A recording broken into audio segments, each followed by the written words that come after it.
I'm glad to be joined today by Rick Telberg, President and CEO of CPA Trendlines.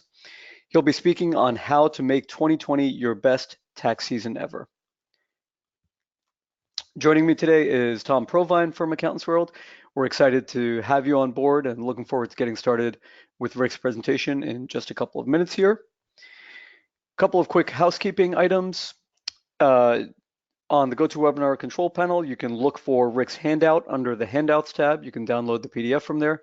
If you have any questions for Rick during the presentation, you can go ahead and submit those. And each time we take a quick break for poll questions, we'll go ahead and answer any questions that have come in. And also, you can click on the audio tab to see your audio options, listen in via computer audio or phone call. If you select phone call, you'll be given a dial-in number and an access code so that you can dial in from there. We do offer one CP for today's webinar, and that's based on active participation during the live presentation. Active participation means responding to all three, or excuse me, today there are 5 poll questions during the webinar, so responding to all 5 poll questions, attending the live webinar for no less than 50 minutes.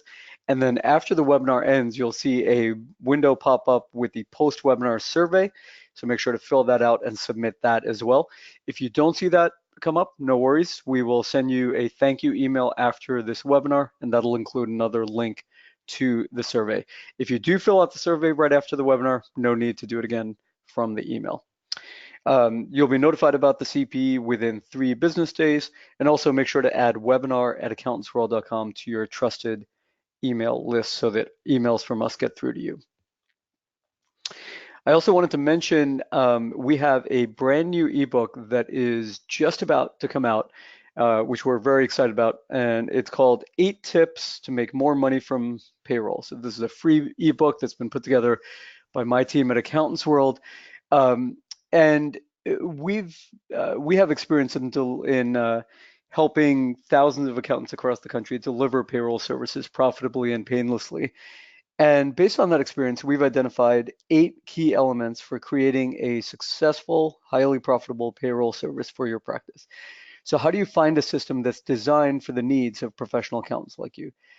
How about processing speed and cost? What can you do to increase the role of automation in your payroll practice? How do you market your payroll services? All of that and much more is covered in this free ebook. So we're excited to be able to share this with you. And I'm going to go ahead and launch the first poll question right now, which is simply going to be if you'd like to get a free copy of this ebook. And as I mentioned, it is just about to come out. So as soon as it's out, we will email you a free copy if you'd like it. If not, no worries, go ahead and click no. Make sure to click the submit button so that your vote is counted. This is the first of the 5 poll questions required in order to earn CP credit today. And so we'll take about 10 more seconds here for people to get their votes in.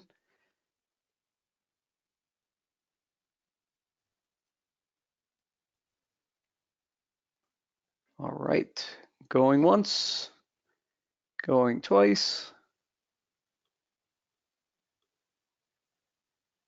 All right, great.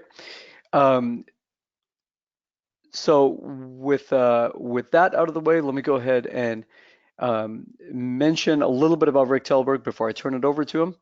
Rick is the president and CEO of CPA Trendlines. He's an experienced analyst, advisor, editor, and publisher in this space.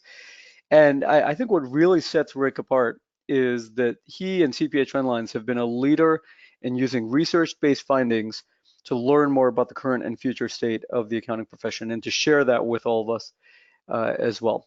So without further ado, I'd like to go ahead and welcome Rick Telberg. Div, thank you very much. Quick sound check. Can you hear me?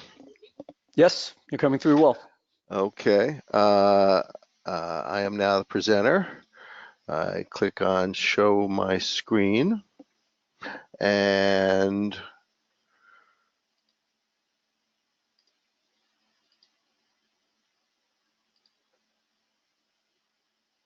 okay, let me make this bigger. Div, I could use some help here because I clicked show my screen and now I lost the big picture of the screen. Let me see. I can go ahead Screen, and. all screens. There's, okay. There we go. Oh, it actually came back to And me for a second there, so let me just get it right back to you here, Rick. Okay, you should get another prompt for it. I have a prompt that says show all screens or show my screen or not yet. Yep, so you can go ahead and show your screen at this point. Show my screen. Okay. Showing all screens. Main screen. I'm not seeing the screen with the advance. Screen 2. Wait a minute. Something flashed. I apologize for the difficulty. I thought we worked this out in tech check yesterday. This is the one thing we didn't check yesterday.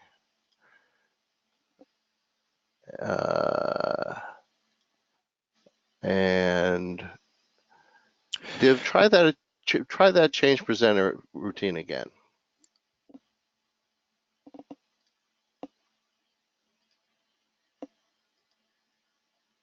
Do you have this on PowerPoint, Rick, or on a PDF? I have a PDF in front of me.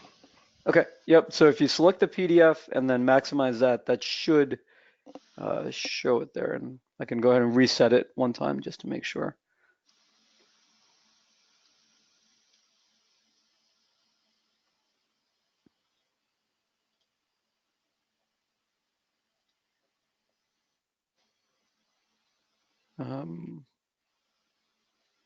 I'm not actually seeing you on the presenter list anymore here. Let me just take a quick look. Okay, great. There we go. Okay. And to advance, I'm looking for, that's how I advance. That's how I go back. That's how I advance. That's how I go back. You reading me loud and clear on the visual? Yep. Okay. Sorry about that, folks. Let's get started. We lied to you. We're not going to give you 99 ways to make this your best tax season ever. We're going to give you 144 ways, but we're going to go through this really, really fast because we have about 60 slides and about 52 minutes left. And it's going to be based on research we've been doing for the last 15, 20 years into tax seasons. It's going to be based on our illustrious authors at CPA Trendlines. A shout out to Hitendra Patil, the author of Accountaneur here, and a shout out as well to Chandra Bansali for hosting us here at Accountants World. So we covered who we are and what we do. We covered the poll questions, the sidebar chats. We're going to cover lessons learned, ways to reduce stress, and we're going to go through bullet by bullet the basics: communication, scheduling, processes, staffing, quality controls, clients, efficiency versus effectiveness, partners, training, getting smarter, getting paid, nail it. And at the end, stick around. We've got some special offers from CPA Trendlines as well. I don't have to read that. Div did a nice job in our introduction. These are some of our contributors and authors.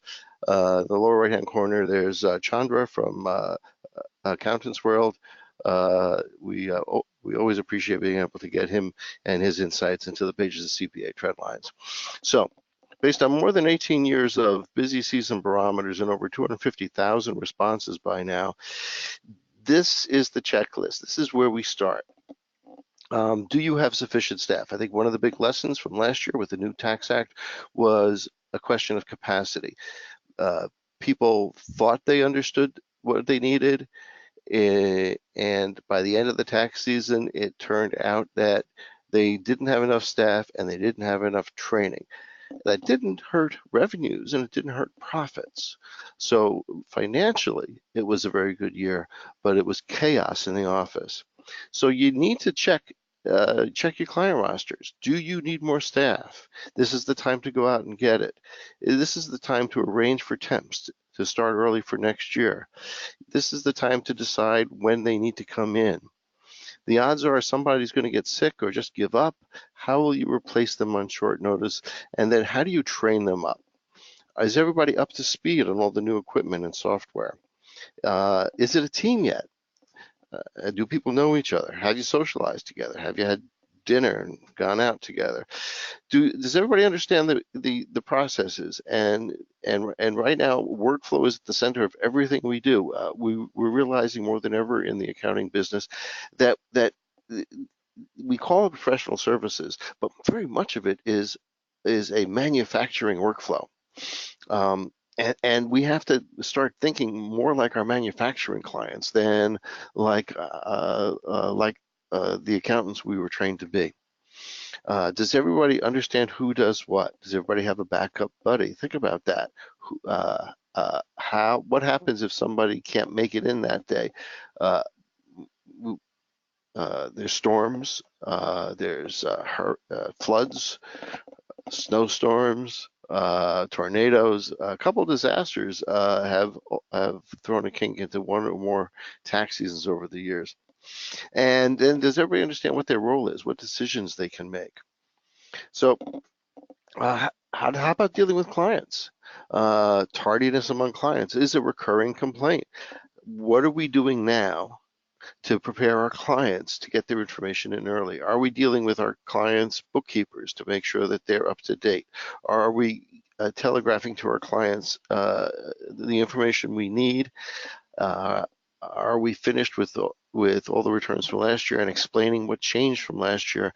And do we now have this window of opportunity for added billings in tax planning?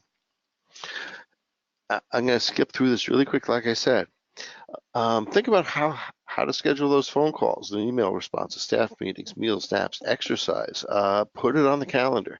If you don't put it on the calendar before tax season, it won't happen. And then how can you help your clients manage their time?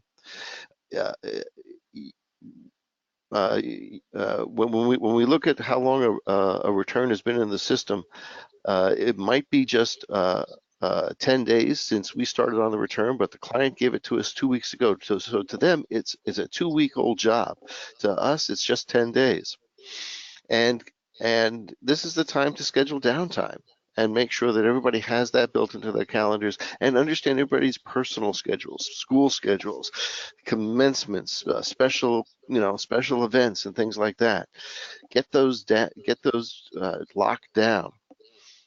And then look for ways to reduce stress. Find something. Rick, sorry, sorry to interrupt. Should I go ahead and do the first of your poll questions here? Oh yes, I blew right by it, didn't I? You go right ahead. Let's pause right here. Okay, sounds great. So, folks, you should be seeing poll question number 2 in front of you right now. And it says, at this time, how do you expect 2020's busy season to compare to last year's? So go ahead and select one of the 5 options available there. Make sure to click the submit button to ensure that your vote is counted. And just a reminder, this is the second of 5 poll questions today required in order to earn CPE credit.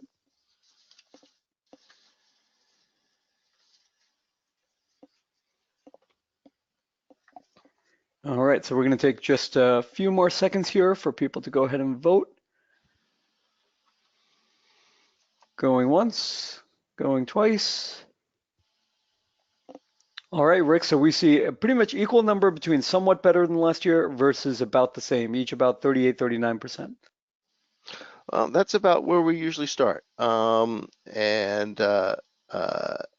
think it's, let's just linger on that slide for a second. So 15% of the people believe it'll be a much better year than last year. Let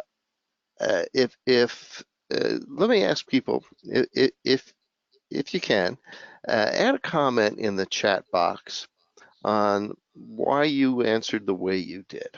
Let's see if we could put some bones on these numbers. 39% said somewhat better than last year. 38% said about the same, and only about 8% said worse than last year. I think in the next couple slides we're going to find what the numbers told us about what actually happened last year. All right, so Rick, Okay. we see some of these coming in here. Have additional staff this year, more staff, less stress this year from changes in tax law. Last year was a fiasco with software. Bit of an optimist. Thank you, Sharon. Appreciate hearing that. Staffing and processes was another reason that came up. Excellent. Okay. Thank you very much. Um, okay, let's move on to the next slide then. Uh, so this is the time to knock out this checklist and schedule everything you possibly can. This is the time to make those special moments happen in your calendar. Find something in your day that makes you feel awe-inspired. Remember to avoid talk radio, especially these days. And think about the 3 p.m. afternoon blahs and how to get through that. So when we looked at last year's, these were the big issues.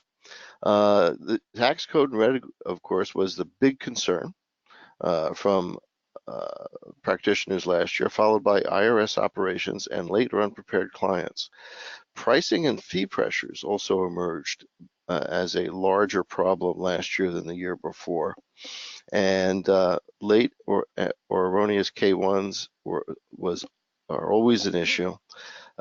Technology and software problems were about on par with the year before, but the new tax code at 63% was the biggest problem. Normally, the biggest problem is about clients. So hopefully this year we will have gotten the tax code figured out behind us, and this is the year we can start making money on that tax code like we haven't before. So let's go back to the basics. The culture of the firm has to be where only the best work done the right way at the right time is acceptable. This is a standard that has to be set at the top. It has to be done right the first time. It has to be clear, and it is a tone at the top kind of thing. If the boss is disorganized, if the boss is error prone, the rest of the firm will follow. Hey, Rick, I think we might be right there. We might be skipping every other slide. I think we're only seeing the top halves of your slides because we just went up to number 13 on this one. All I'm not. right.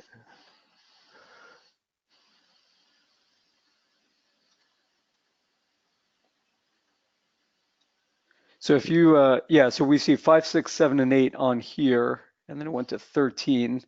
So I don't know if you're seeing the bottom halves of those, but we're not seeing like numbers 9 through 12 on there.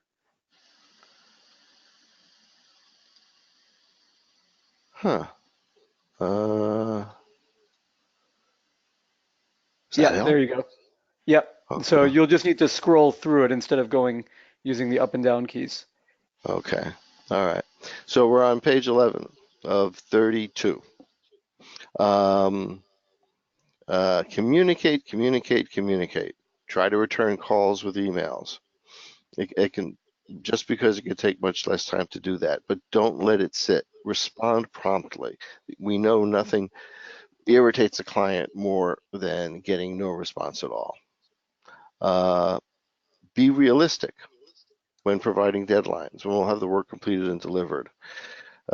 Last year, we had no idea what was in store for us. We went through all sorts of unexpected issues that we thought we had nailed down before we went into the year. Hopefully, we've got those figured out now, and we can be a little bit more predictable for our clients. I'm giving you 144 items in a checklist here. Build your own checklist, standardize your work papers and procedures. Every firm is a little bit different. Take this checklist and make it your own. It's the way that you make your firm a unique provider and stand out in the marketplace. Manage and monitor the backlog or the bottlenecks to reduce any accumulation that can cause more client calls.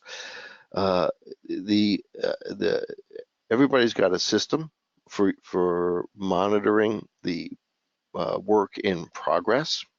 Let that be your guide. If you need to update that or upgrade that or adopt a new software app to make that happen, this is the time to do it. There are a host of workflow management tools out there. Many of them come with the tax software. Not enough people seem to know how to use them or to be committed to using them throughout the firm. So one of the things that we hear way too often is that people lose track of where they are in the workflow, and some returns, some clients just get lost. We know that can't happen and should never happen.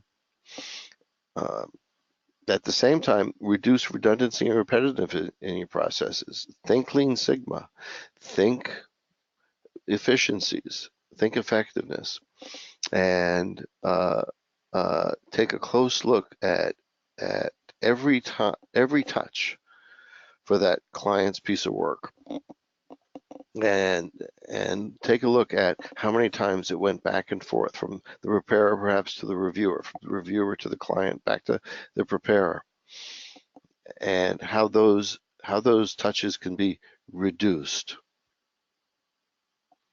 In terms of process, remember our friend Tio, touch it once and move it on.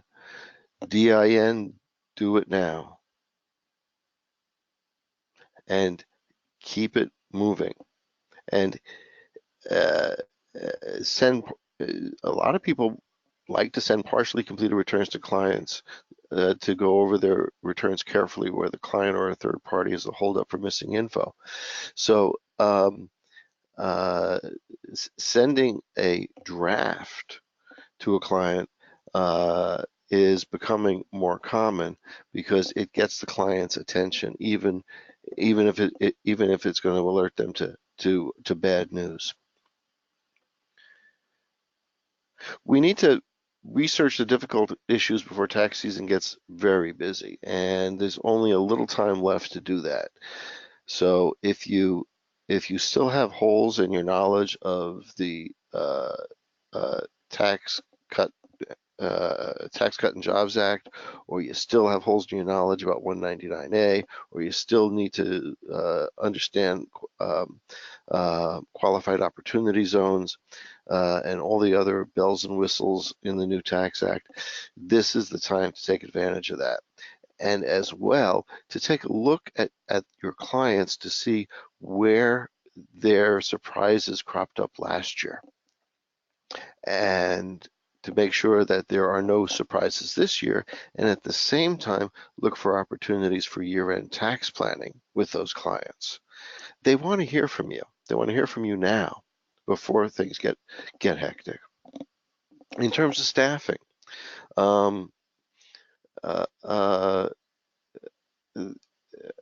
it's about scheduling and it's about anticipating capacity. I don't know anybody who has ever complained that they had too much capacity. I have never heard of a CPA firm or a tax practice complaint they staffed up too much in anticipation of the tax year. That is not a mistake that is normally made. Normally it's lack of capacity. So this is the time to get the per diems lined up, get the part-timers lined up, get the seasonals lined up. If you're doing any outsourcing or offshoring, this is the time to get that in place. And it's a strong job market out there for the best people. So you're going to be paying a competitive wage to get them. In terms of quality control, I think I skipped a slide. There it is. Uh, one of the veteran tax practitioners I've talked to hates the term review department. We call it quality control or call it technical reviewer because it elevates the attitude for the preparer to spend more time checking their work before submitting it for the quality control process. Uh, Anything that needs correction on a review should go back to the preparer. Too often, the reviewer makes the fixes, and the preparer never really understands or learns what they did wrong, and the reviewer is making those fixes and corrections all season long. And by April 16th, it's really too late to have an effect. And the resentment and disgust has already built up. So keep the communication paths open and delegate properly.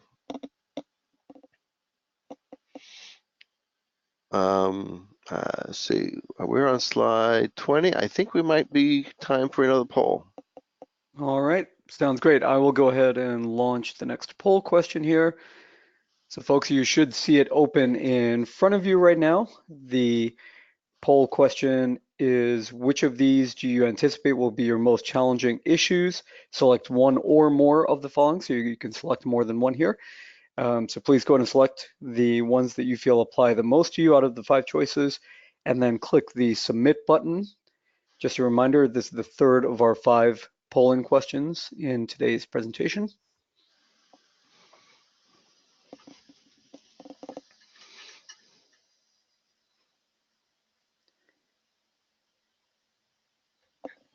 Okay, and we'll take about 10 more seconds for folks to get their votes in if they haven't already.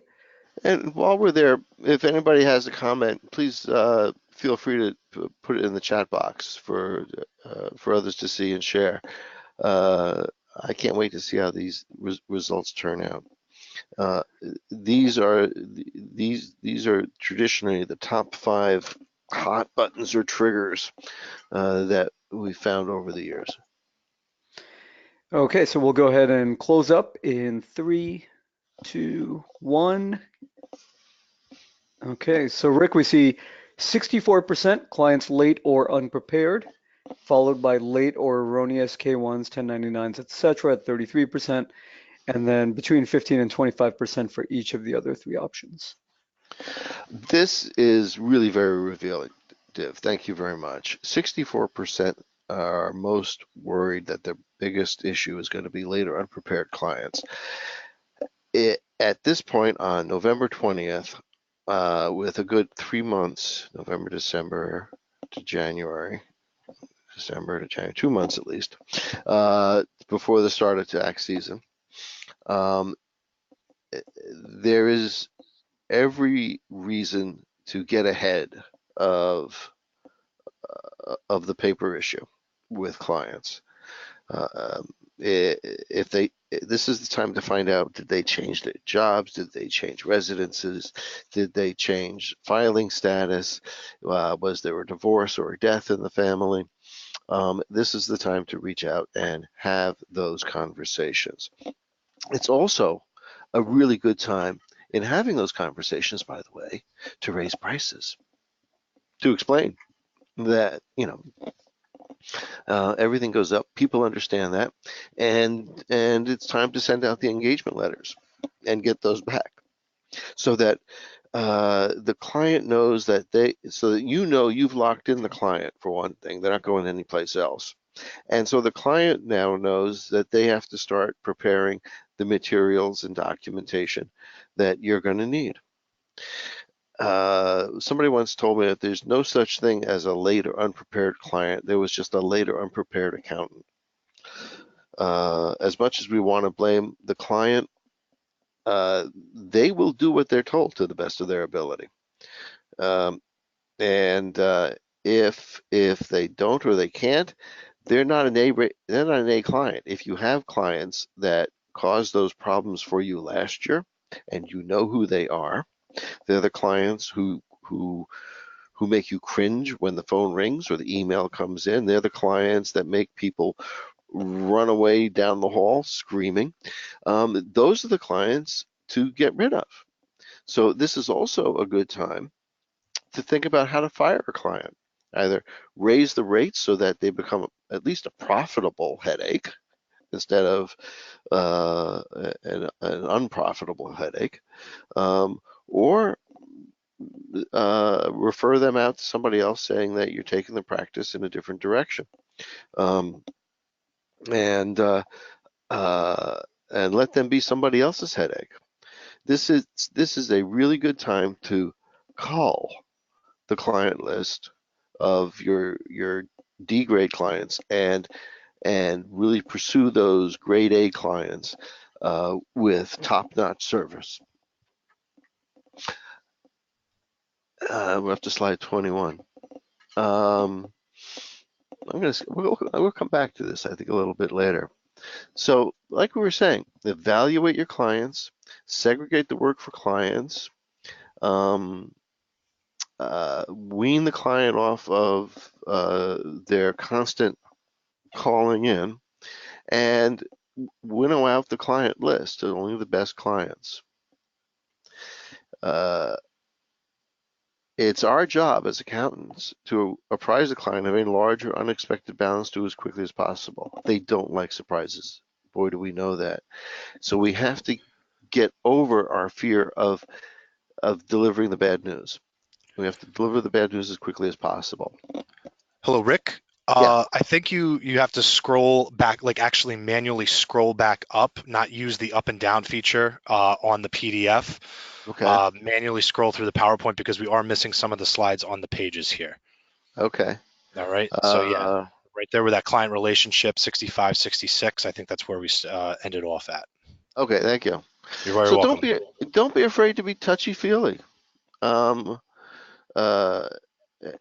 yourself, think about the contacts and interactions you had last year. When were the moments of wow that you had with clients? How do you make more of those this year? When we think about what happened last year, there's an opportunity at every point to do something a little different or a little better. We're going from slide 21 to slide 22. And it's about winnowing out clients and catering, especially to our grade A clients. We're going to slide 23 and making sure that clients are apprised of any surprises early. On slide 24, it's about exciting your clients.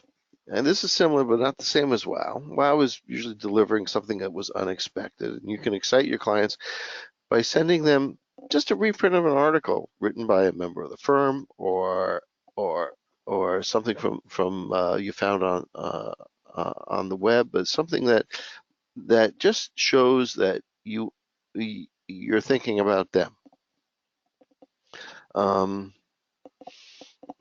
Well, one CPA told me once, do things so you'll get asked to the dance. What she meant by that was make clients aware of your capabilities in case they have a later need for additional services. Most of us do more than just taxes. You want to be the client's first call when they're contemplating something new or expanding beyond their present situation. Maybe they're buying a business or they need to do some estate planning. We need to be a part of their lives, and they want us to be a part of their lives because we are their trusted advisor. They trust us more than anyone else. We probably know more about their lives than their own spouses in many cases. And we want to make sure the client understands that it's a collaborative relationship, that they will get more out of it if they can put more into it. And the more we put into it, the more we can get out of it as well.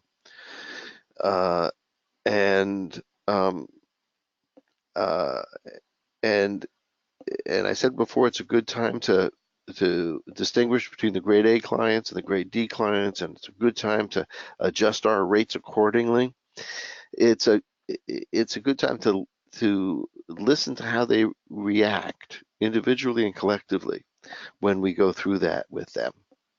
Because because if we've had a complainer, maybe this is the time to cut them loose. If they never complained before and they're complaining now, well, what's changed in their lives? To the slide with number 89, page 24. So it's really all about managing client expectations. At the beginning, we were talking about managing our own expectations. We were talking about managing our own operations, managing our own schedules, managing our own teams. And now we're talking about managing client expectations. The more that we're in control and the more we seem to be in control, the better we and our staff and our clients can feel.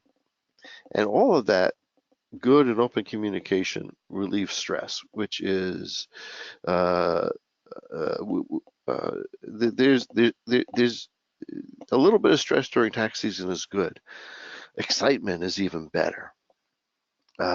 So let's see what we can do every tax season about turning that stress into excitement, because it is the bestest time of year for tax professionals. It's where what we've worked toward all year long before to achieve. It's where we prove our stuff. It's where we get the payoff.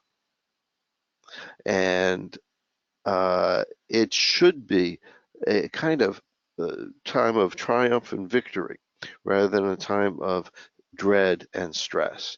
And I think if we start planning now in the right ways based on what we've done before, we can do that. Moving on to the next slide, which is number 25. Never take clients for granted. Slide number 26, and item number 97. Ways to reduce work. Don't file extensions unless they're absolutely necessary. We had a huge jump last year in the number of extensions for the obvious reasons that we had a new tax act to deal with, and the providers of the K-1s were also unusually late because of that.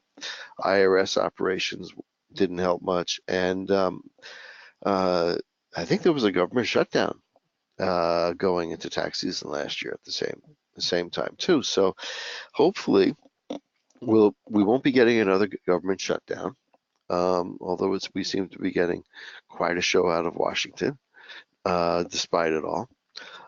We're not going to get a new tax bill by Christmas. I think that's pretty clear. There's been talk that we might get a new tax bill during an election year, which should be absolutely wild and wacky. But I think that knowing what we know now about what we learned last year, we can manage the expectations about extensions much more positively, and also we can manage extensions much more profitably as well.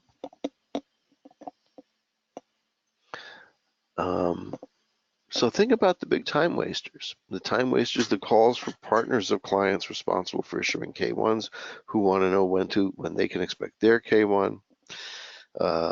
One accountant tells me that they eliminate these calls by getting the underlying returns completed and distributed to the recipients as early as March 1, making that the priority early on. But change takes a desire to change. I'm quoting a CPA here who's told me the desire has to be manifested by unhappiness with some present situation and a resolution that you can make it better going forward. I think everybody on this call today knows they can make it better going forward. If you take just one of these 144 points and put it to work, you will have gotten your money's worth out of today's webinar. Oh, it's a free webinar. Well, you still would have gotten your time's worth out of this webinar. Thank you for your time today. Any change is an investment with the expectation of a receipt of ROI. And when your work settles into a routine, you won't be doing as good a job for the client. So keep in mind that when your client reviews the return, it will be for that period the most important thing in his or her life.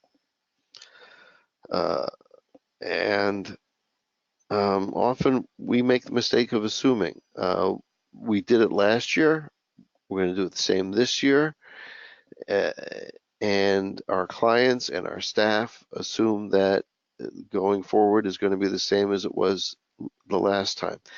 Let's set aside those assumptions and start from square one and see what we can do about reinventing how we do this process.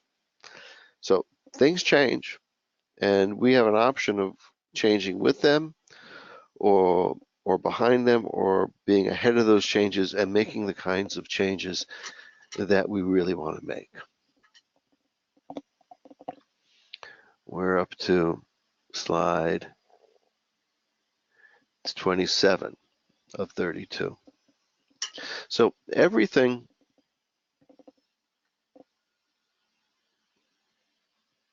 Hey, Div, I've got 32 pages in this deck, and you said there were questions at 44.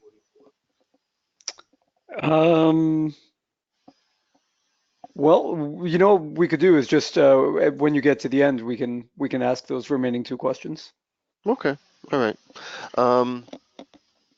So for partners, everything is every partner's responsibility. And if you're an owner, a partner,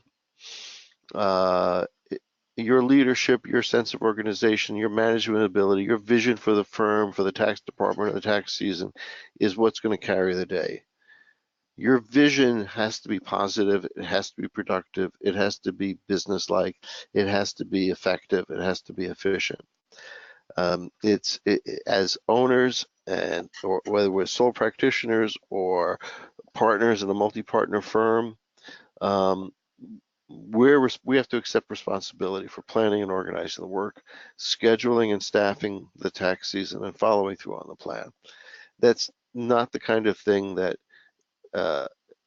should be easily delegated, and if delegated, it's got to be closely monitored, because ultimately how we use our capacity is our primary responsibility as leaders of our practice. We should have a budget. I know tax practitioners who go into tax season with last year's budget. Try a zero-based budgeting starting now, and build it up from there to see what you really need. Partners should review and track the metrics on a regular basis, not necessarily about the financial aspects, but about the productivity, the pace of work, the workflow, the work in progress, and especially the aging, and especially the returns that have been sitting in a stack waiting for clients to get back to us. Everybody needs a trigger mechanism, a bell, a whistle, an alarm when a client takes longer than 3 days to get back to us on something. And we know the clients that we need to meet with in person. They're our best clients. We want to make time for them. We want to either go visit them and see how they're doing in their place of business, because there may be more business we can work with them on in their business.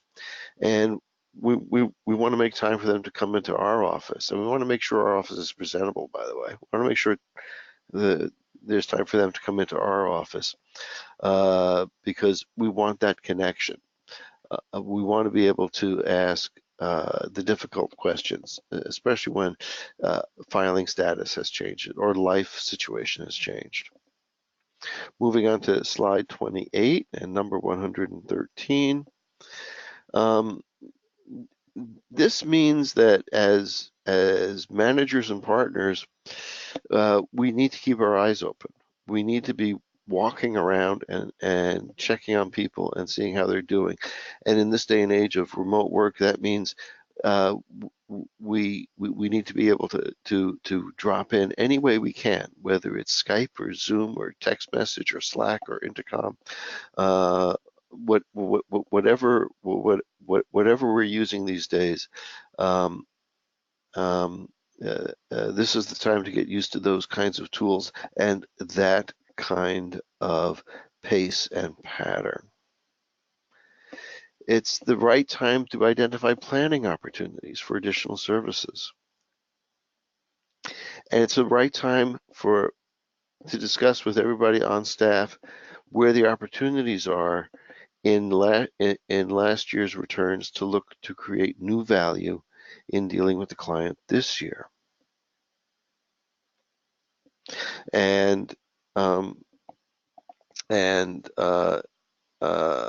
it's a small thing, but it's a big thing. One CPA told me that they learned the hard way that when a partner signs the return, the partner has to put the return in the envelope with the label, because he got burned once when the wrong tax return went to the wrong client. That is more than just embarrassing. And don't close for tax season. Keep looking for new clients, developing new services, implementing long-term goals. It's a time of year when everybody on staff is most intensely involved in the business, most engaged in what we're doing. And it is when new ideas are surfacing. It's when we see what we're doing could be done better. So we need to capture those moments, capture those thoughts, and uh, make note of them. Follow up on those kinds of things later on in a post-tax season post-mortem, or take the opportunity to implement them immediately. Because everybody is working as a team, everybody's tuned in. We're all on the same frequency now. So it's actually a really good time to make some changes. Moving from slide 27 to 28, and training, number 118. So continuous learning is part of being a professional. The best firms have a sharing attitude about learning so that the people can be specialists. We hope we have a few of them. But we don't expect them to hoard their knowledge. We expect them to be generous and teach the rest of us how they do what they do. And the training that we're going to be planning on doing has to be specific to our client base and specific to the staff we have. So this is a good time to start planning where the CPE holes are in the tax code, where the weaknesses are in how to use our software and apps, even things as basic as how to advance a slide in a webinar. Going on to the next slide, we're talking about training.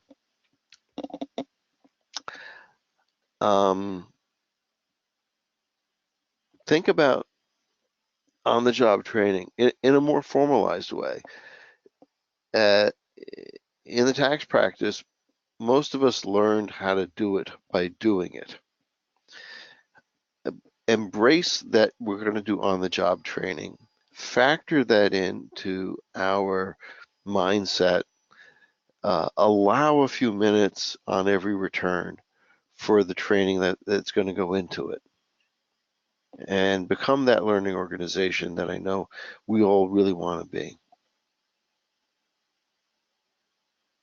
Spot training has to be made a normal practice in the firm, including during tax season, particularly during tax season, because that's when the issues come up, that's when they need to be solved. And when we find a hole in our training and an opportunity to fill that hole, let's paper it, document it, share it with the rest of the staff so that everybody knows what we learned from this return. It's an opportunity for us to determine the training methods based on whether the goal is to get the return out the door or to develop better preparers and accountants. So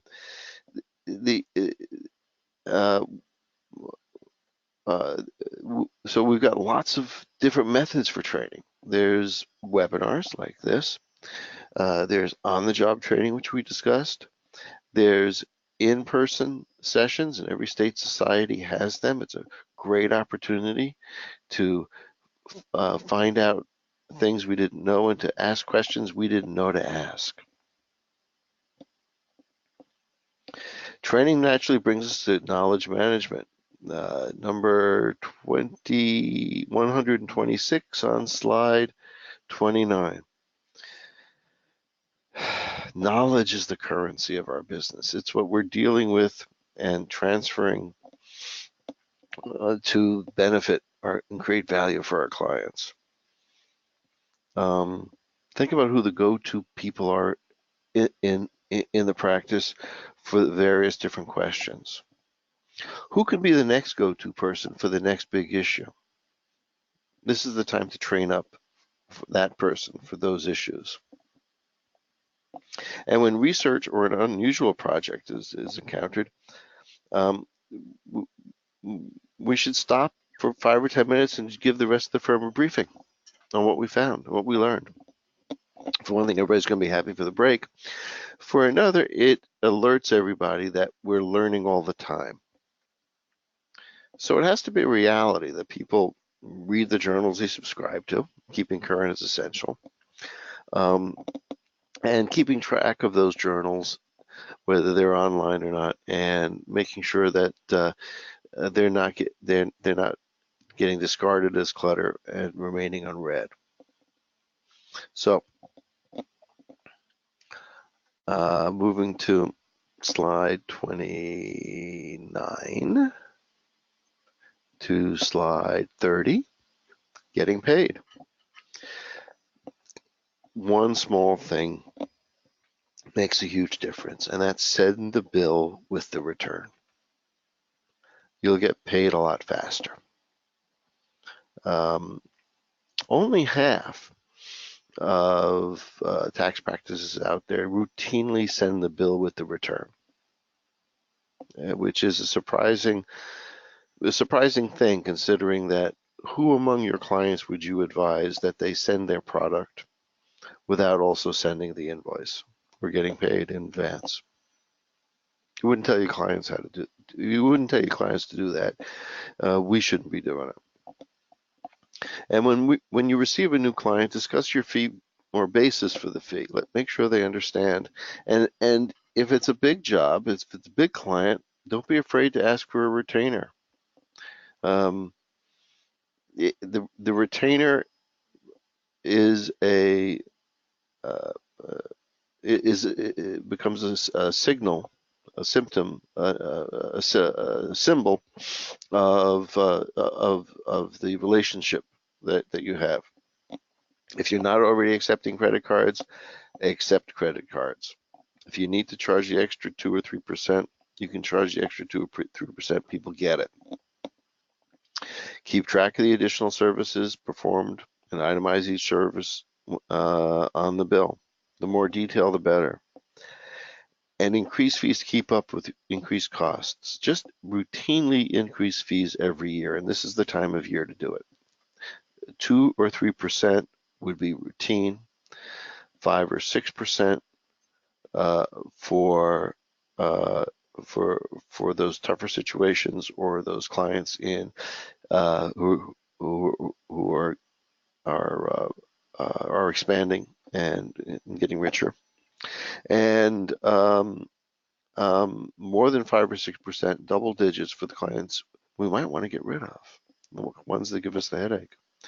So in addition to increasing fees to keep up with our costs, Increase fees to keep up with the investments you need to make in your business so that it can continue sustainably into next tax season in 2021. So nail this to the wall. Where is that? To be successful, tax season requires plan, leadership, management, staff, and partner buy-in. We're businesses, we need active management. Success depends on us. We're the leaders, we're the owners, we're the managers. It's up to us to have the resolve to be successful. And we need to know how to do the right things at the right times in the right way and still leave room to be excited and have fun. So it's tax season. There is no tomorrow. It starts now. And with that, I wish everybody a terrific tax season. Div, you want to do one last poll before we show the closing slides? Yep, and in fact, we'll be doing 2 polls here back to back. So here's the first of the 2 closing polls here. So the first one is, in your opinion, how will the next 12 months shape up for your clients? Better, worse, or about the same? So go ahead and submit your answer to that one.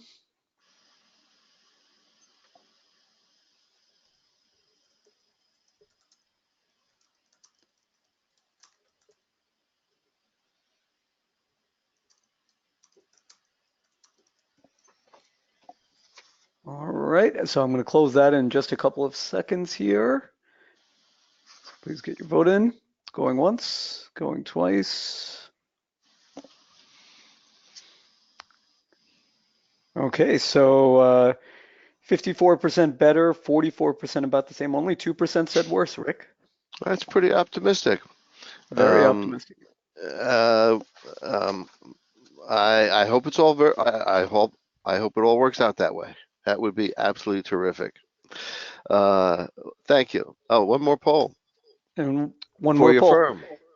Yep, so same question, but how will it shape up for your firm? Better, worse, or about the same? So go ahead and select an option there. So we had 54% in the previous poll saying that it was going to be better for their clients.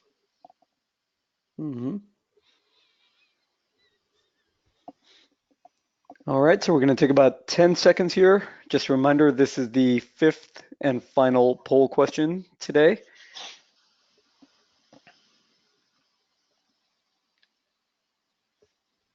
All right, going once, going twice.